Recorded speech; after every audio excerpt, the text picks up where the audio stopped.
Assalamualaikum warahmatullahi wabarakatuh. Saya Hania ingin mempresentasikan hasil makalah saya mengenai kedudukan anak sambung menurut Undang-Undang Nomor 1 Tahun 1974.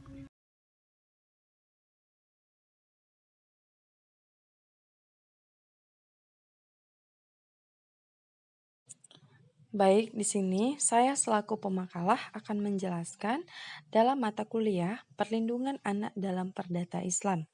Dosen pengampu adalah Bapak Syukri, yang mana di sini saya akan menjelaskan tentang kedudukan anak sambung menurut Undang-Undang Nomor 1 Tahun 1974, yaitu akan saya jelaskan sendiri pemakalah atas nama Hania.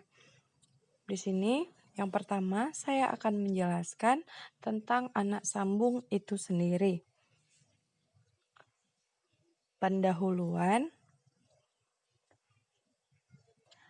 Memiliki seorang anak adalah impian dari setiap pasangan yang baru menikah. Dalam Islam, anak adalah titipan yang harus dijaga. Seorang anak merupakan nikmat juga sekaligus amanah.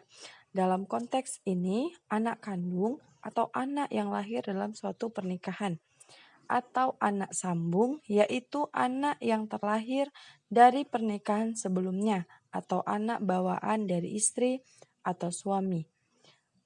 Adapun rumusan masalah, yang pertama, bagaimana pengertian anak sambung, yang kedua, bagaimana status anak sambung, dan yang ketiga, bagaimana kedudukan anak sambung menurut Undang-Undang Nomor 1 Tahun 1974. Di sini saya akan menjelaskan tentang anak sambung itu terlebih dahulu. Adapun anak sambung adalah anak salah seorang suami atau istri sebagai hasil perkawinannya dengan istri atau suaminya yang terdahulu. Misalnya, anak tiri seorang ayah ialah anak istrinya sebagai hasil perkawinannya istri itu dengan suami terdahulu atau dari perkawinan sebelum menikah dengan si suami sekarang. Status anak sambung. Pada dasarnya, anak sambung atau anak tiri hanya memiliki hubungan kewarisan dan keperdataan dengan orang tua sedarah. Adanya hubungan dengan orang tua sedarah tersebut dibuktikan dengan akta kelahiran yang otentik yang dikeluarkan oleh pejabat yang berwenang. Dilihat pada pasal 55 Undang-Undang Nomor 1 Tahun 1974 tentang perkawinan.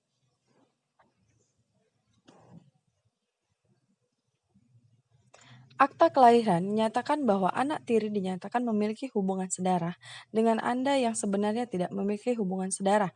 Ini berarti telah terjadi pelanggaran hukum. Akibat dari pemakaian akta kelahiran tersebut, tentunya jika dibuktikan di depan persidangan, orang yang menggunakan dan membuat akta lahir tersebut bisa terkena masalah hukum baik pidana maupun perdata. Jadi jika dalam akta tidak boleh digantikan atas nama orang tua si anak tersebut. Kewajiban pemberian nafkah bagi anak yang orang tuanya telah menikah lagi tentu masih dipegang oleh ayah kandungnya, bukan ayah tirinya, karena nasab anak tersebut pada ayahnya. Namun, apabila ayah kandungnya tidak mampu memberikan nafkah atau sudah meninggal pada anaknya, maka paman-pamannya yang merupakan kerabat-kerabatlah yang memiliki kewajiban tersebut untuk menafkahi dan bukan ibu kandungnya. Kedudukan anak sambung. Adapun tentang anak tiri bukanlah ahli waris. Lihat pasal 171 kompilasi hukum Islam. Artinya, ia tidak dapat saling mewarisi antara dirinya dengan orang tua tirinya. Sebab mewarisi terbatas pada 3 sebab saja, yaitu sebab kekerabatan, sebab perkawinan, dan juga sebab memerdekakan budak.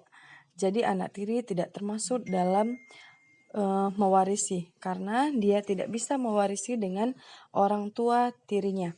Namun demikian kepada anak tiri atau sambung mubah hukumnya untuk diberi wasiat oleh orang tua tirinya dengan syarat harta yang diberikan sebagai warisan itu tidak boleh sepertiga dari harta orang tua tirinya yang meninggal. Dilihat pada pasal 195 kompilasi hukum Islam.